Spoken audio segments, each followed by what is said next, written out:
Oke, jadi yang gue coba saat ini adalah Mills 360 Floating Keyboard. Ini adalah produk terbaru dari Mills Technologies yang baru aja di launching tanggal 1 Juli 2023. Dan ini adalah alternatif buat kalian yang cari floating keyboard tapi dengan harga yang lebih terjangkau. Langsung aja, ini adalah videonya. Let's go.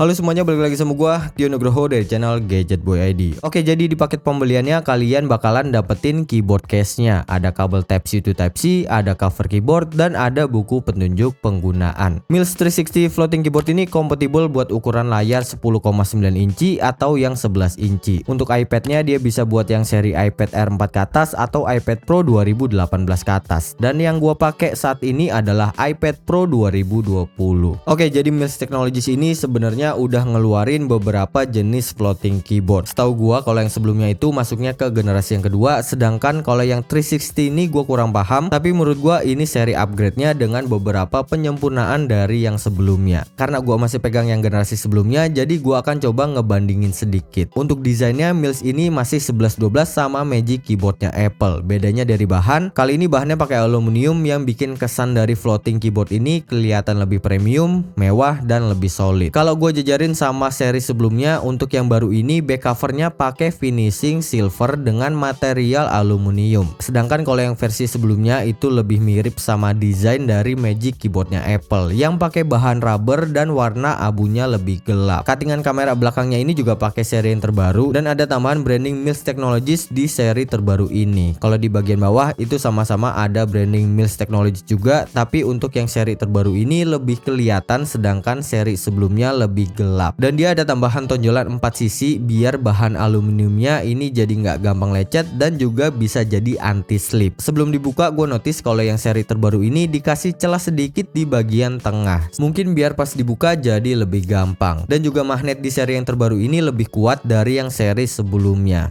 Dan untuk di bagian sisi keyboardnya ini untuk warnanya juga kelihatan beda. Yang baru itu lebih ke hitam, sedangkan yang sebelumnya itu lebih ke abu terang. Dan untuk bobotnya lebih ringan di seri yang terbaru. Untuk di bagian keyboardnya layoutnya itu masih sama kayak generasi sebelumnya, tapi untuk yang terbaru ini posisi keyboardnya agak lebih ke bawah sedikit. Untuk feel tombolnya kalau seri yang sebelumnya itu lebih kerasa keset, sedangkan yang seri terbaru ini lebih kerasa licin. Terus ada tombol hotkey function di atas tombol angka. Ini bagus soalnya kalau dilihat di layoutnya Magic Keyboardnya Apple itu nggak ada. Fungsinya bisa buat close aplikasi, atur brightness layar, search aplikasi, on off keyboard, mic, play atau pause lagu, atur volume, atau bisa juga buat ngelock iPad-nya. Bisa juga untuk on off trackpad-nya pakai tombol Fn plus T dan atur koneksinya pakai tombol Fn plus C. Dan dia juga ada backlit-nya di 3 tingkat kecerahan. Terus di bagian atas kanan itu ada indikator yang bisa buat nampilin Bluetooth, caps lock, presentasi baterai, dan tombol on off-nya. Overall buat penggunaan ngetik tombolnya kerasa clicky, responsif, dan feedback sama travelnya itu kerasa pas dan cukup enak.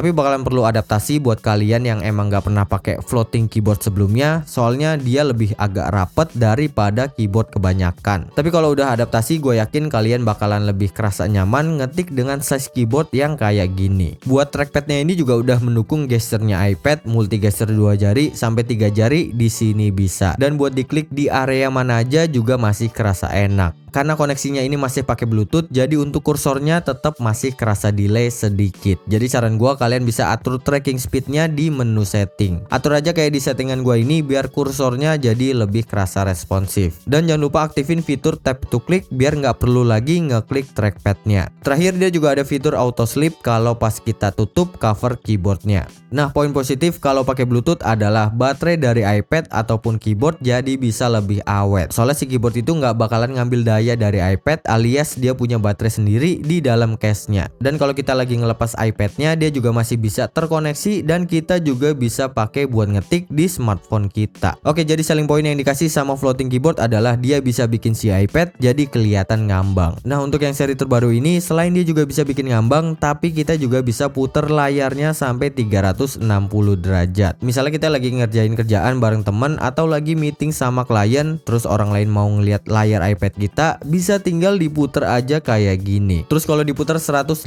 derajat gini bisa jadi ala-ala kayak stand buat iPad. Ini sangat berguna banget buat gua yang meja kerjanya kecil dan emang butuh iPad, entah itu buat layar tambahan atau buat streaming musik. Atau bisa juga buat nonton film bareng temen, jadinya kelihatan lebih enak tanpa kita harus keganggu ngelihat keyboard sama trackpadnya. Atau bisa juga dilipat mentok kayak gini tanpa harus ngelepas dulu iPadnya. Intinya jadi bisa lebih banyak skenario sesuai kebutuhan dan juga lebih variatif. Untuk daya tahan baterainya, klaimnya mereka di mode standby baterainya bisa bertahan kurang dari 90 hari alias 3 bulan. Kalau di mode working time bisa bertahan kurang dari 5 jam dengan penggunaan backlit dan kurang dari 80 jam kalau tanpa backlit. Tapi selama penggunaan gue ini kurang lebih seminggu, baterainya ternyata awet banget. Awalnya gue nyalain presentasi baterainya di 78% dan setelah seminggu masih ke sisa 69%. Floating keyboard ini juga punya port sendiri, jadi kalau misalnya kita lagi ngecas keyboardnya dan mau mindahin data dari SSD ke iPad, itu nggak bakalan keganggu karena mereka punya portnya masing-masing.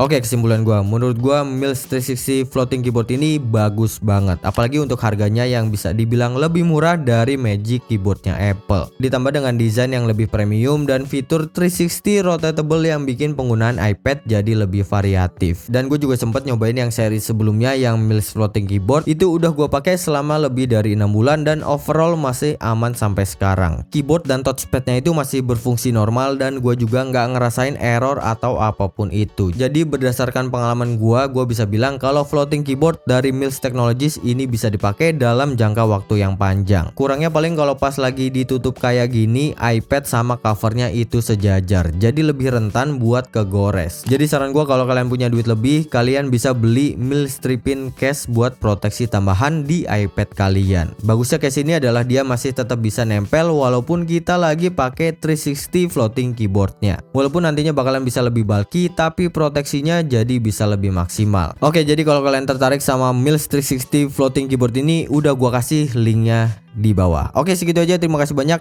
Kalau kalian tetap ada pertanyaan, kalian bisa tambahin di kolom komentar di bawah. Dan segitu aja, gua Tino cabut. Sampai ketemu lagi di video selanjutnya. Oke. Pegel juga. Oke.